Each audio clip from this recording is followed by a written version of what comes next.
Before we begin, I want to take a moment to thank everyone who has been supporting the channel. Every day, I bring you new cosmic horror stories filled with strange worlds, terrifying discoveries, and mysteries beyond our understanding. If that sounds like your kind of thing, consider leaving a like and subscribing. It helps me out more than you know. I hope you enjoy the story. Mission Control caught the first anomaly during a routine data sweep, a faint, rhythmic pulse of light bleeding through Venus's thick cloud cover, visible only in a narrow infrared band nobody had thought to check closely until that week. "Run it again," said Dr. Susan Cole, staring at the readout with a frown that hadn't left her face in over an hour. "I want to rule out sensor artifact before we say anything to anyone." Analyst Ray Kent pulled the data a second time, cross-referencing it against 3 independent satellites, and each pass came back with the same result: a structured, repeating light pattern pulsing somewhere beneath Venus's dense, scorching atmosphere. "It's not an artifact," Kent said. "It's consistent across every sensor we've got pointed at the planet. Whatever's producing this, it's real." Cole pulled up the historical data archive, cross-referencing decades of prior Venus surveys, and found nothing that matched. No probe, no lander, nothing human-made had ever operated on Venus's surface long enough to produce a signal like this. The planet's surface temperature alone, hot enough to melt lead, had ended every prior landing attempt within hours. "If this is artificial," she said slowly, "it's not ours, and it's surviving conditions nothing we've ever built could survive."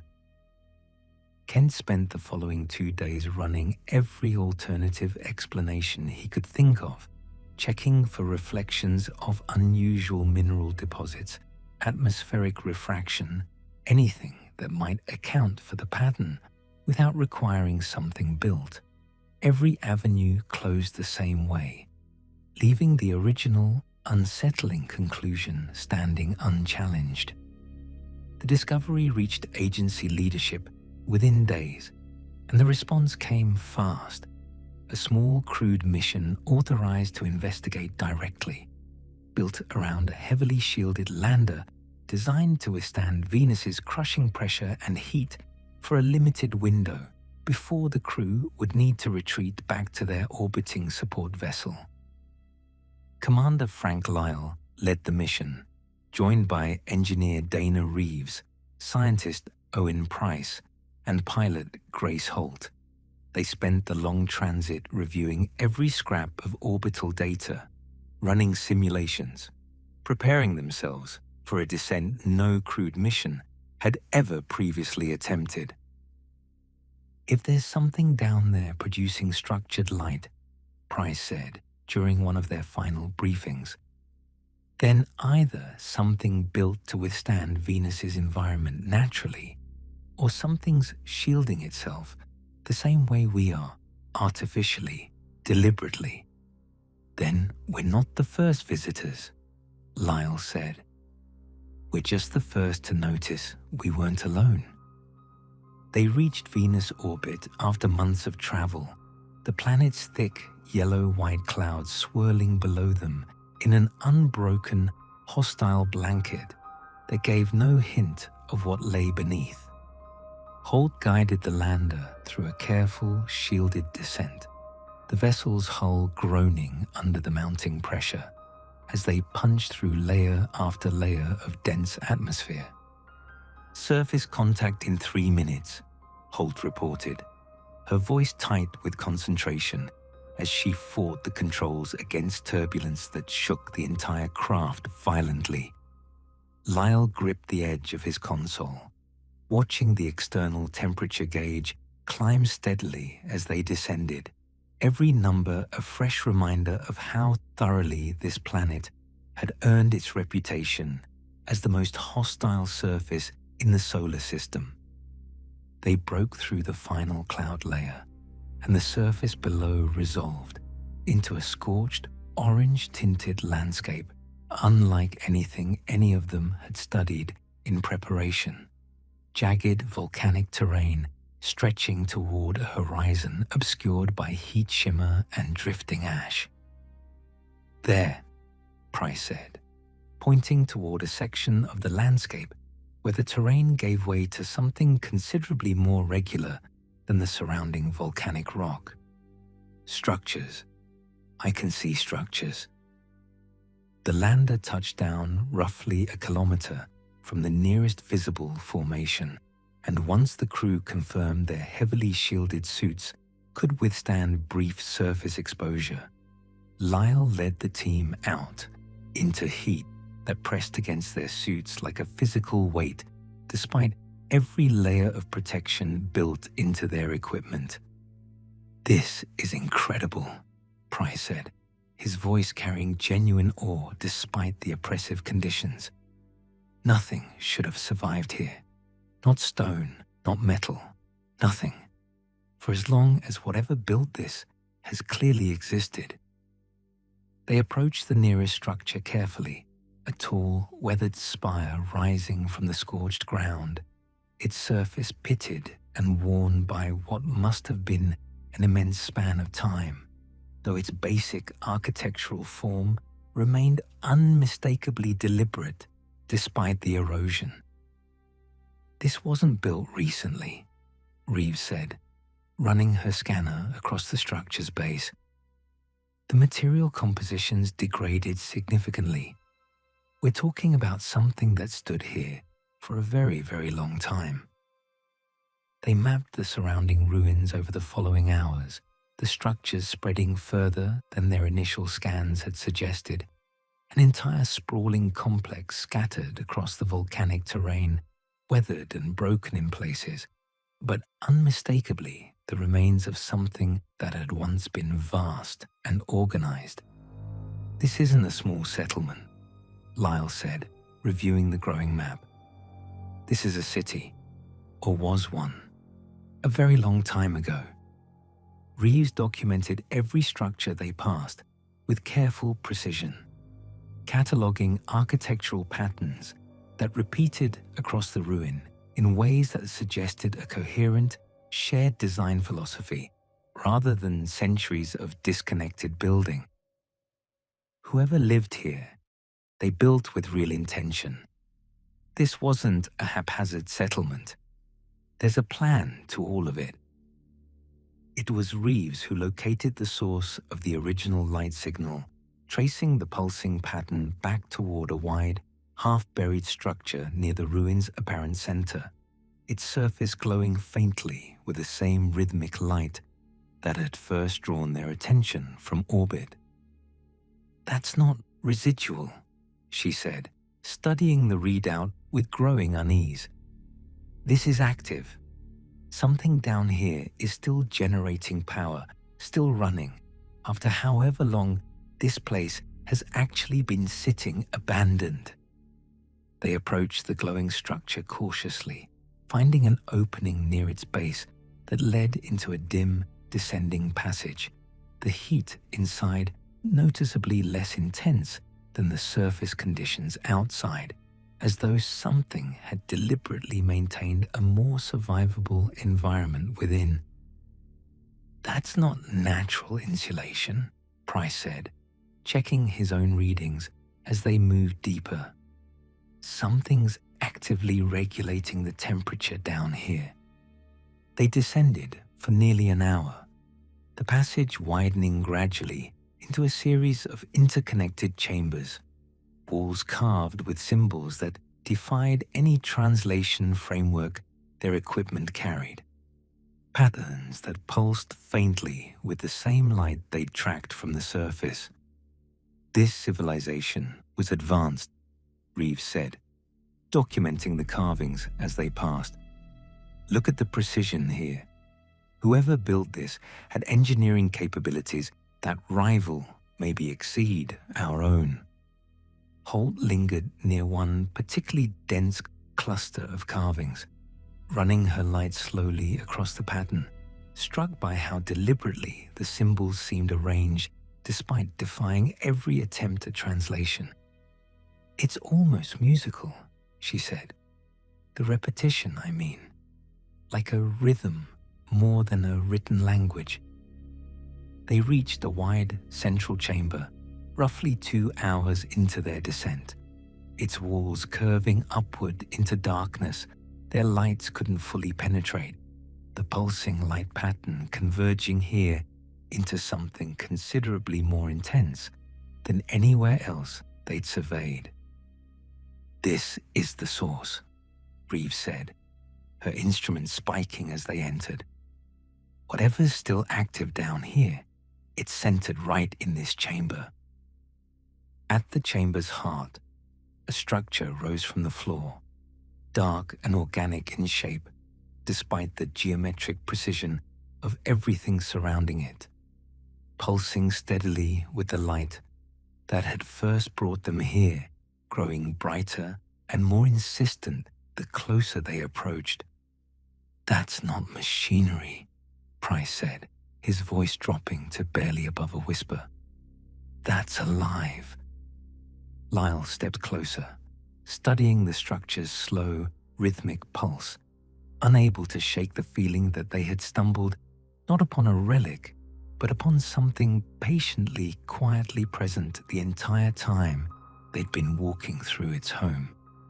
The structure shifted, subtly at first, then with unmistakable, deliberate motion, revealing itself not as some inert power source, but as something vast and aware, its surface rippling with slow, rhythmic movement, limbs unfolding from its central mass in numbers that defied the chamber's apparent scale.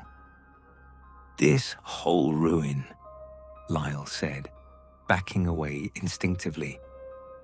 "It's not just where something used to live. Something's still here."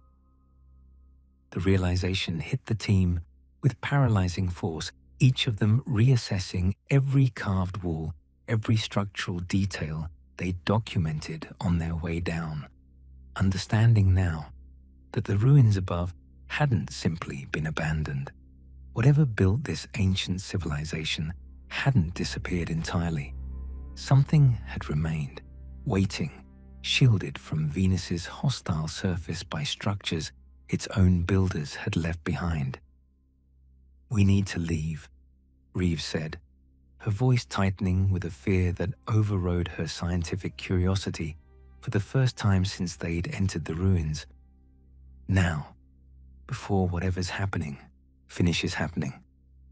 Lyle agreed, ordering an immediate withdrawal, the team moving quickly back through the passage they'd spent hours carefully mapping, retracing their steps towards the surface with a speed that abandoned much of their earlier careful documentation process.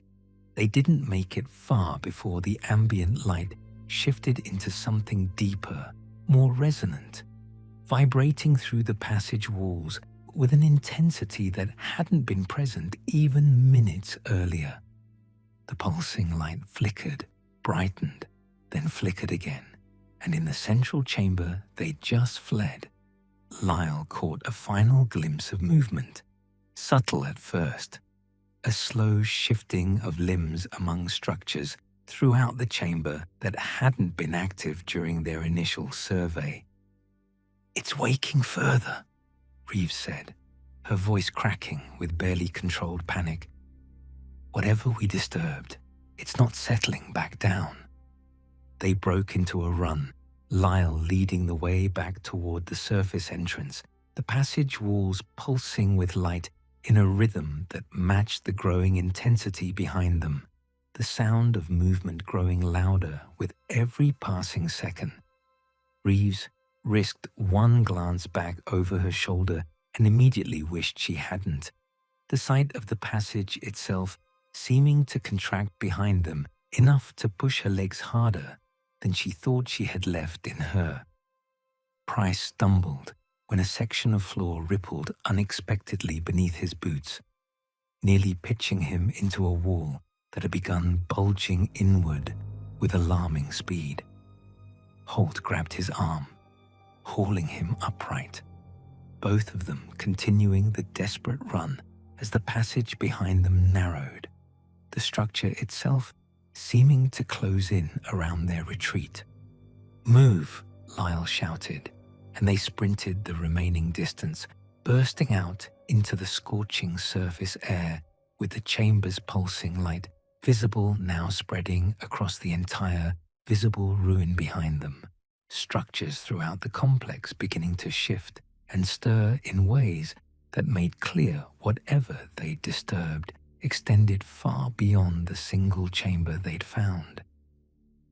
They reached the lander with the ground behind them trembling, entire sections of the ruin visibly convulsing as ancient structures reformed and reshaped, and Holt had the vessel's engines primed the moment the last crew member cleared the hatch, launching clear of the surface just as something vast began emerging from the ruin's central chamber, visible even through the lander's rear camera as a pale, pulsing mass rising from the ground that had concealed it, for however many millennia had passed since anything living had last disturbed its ancient rest.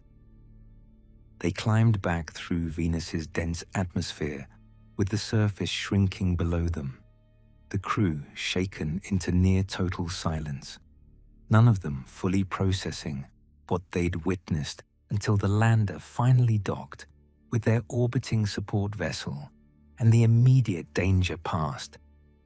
"We need to report this," Price said, once they'd caught their breath. "Every detail, the ruins, the light, whatever that thing was." "And what exactly do we say?" Reeves asked.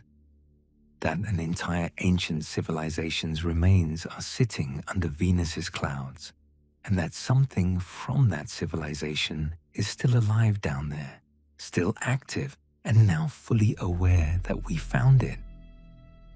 "We say exactly that," Lyle said. "Because if this exists here, on a planet everyone assumed could never have supported anything, there's no reason to assume Venus is the only place harboring something like it." They filed their full report upon returning to Earth months later, describing the ruins, the light signal's true source, and the vast, awakened presence beneath the surface in language that felt, even to Lyle's own careful estimation, inadequate to convey the genuine scope of what his crew had witnessed. Command authorized an immediate, indefinite quarantine of Venus's surface, restricting all further landing attempts pending a review process that, months later, still hadn't produced any consensus on how to proceed. Leadership convened closed-door sessions for weeks afterward, poring over the crew's footage, frame by frame, trying to reconcile the scale of the discovery with the equally staggering scale of the risk it now represented. No consensus emerged beyond the single unanimous agreement that nobody else should attempt a landing until far more was understood. The report itself triggered a wave of urgent, quiet activity across every space agency with access to the findings. Follow-up scans launched toward every planet and moon in the solar system previously dismissed as too hostile to support any form of life, hunting for similar structured light signals that might reveal other ancient buried civilizations hiding in plain sight beneath conditions humanity had always assumed made survival impossible. Price left active mission work within the year, unable to shake the memory of that vast, pulsing form rising from ground that had concealed it for so unimaginably long.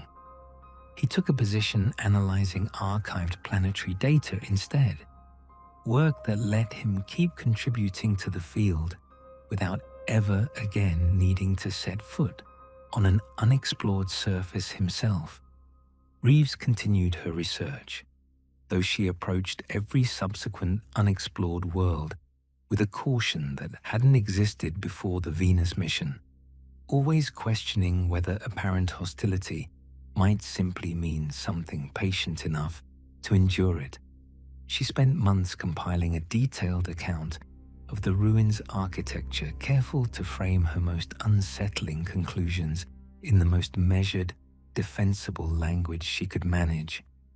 Holt requested reassignment to closer, better understood missions, unwilling to risk another descent into anything on the scale of what her crew had disturbed beneath those ancient ruins.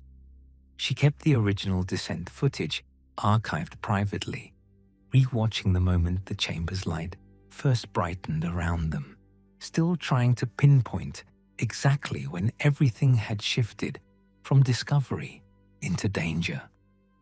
Lyle retired from active command within 2 years, unable to fully separate his early wonder at discovering an ancient civilization's remains from the horror of understanding that civilization's true builders, or their descendants, had never actually left. He thinks about that ruin sometimes, still sitting quietly beneath Venus's hostile clouds, its ancient structures settling back into whatever patient dormancy his crew's brief intrusion had interrupted, and wonders how many other worlds across the solar system, dismissed for decades as simply too harsh to matter, might already be hiding something similarly ancient, similarly patient, and similarly aware of exactly how close humanity has finally come to finding it.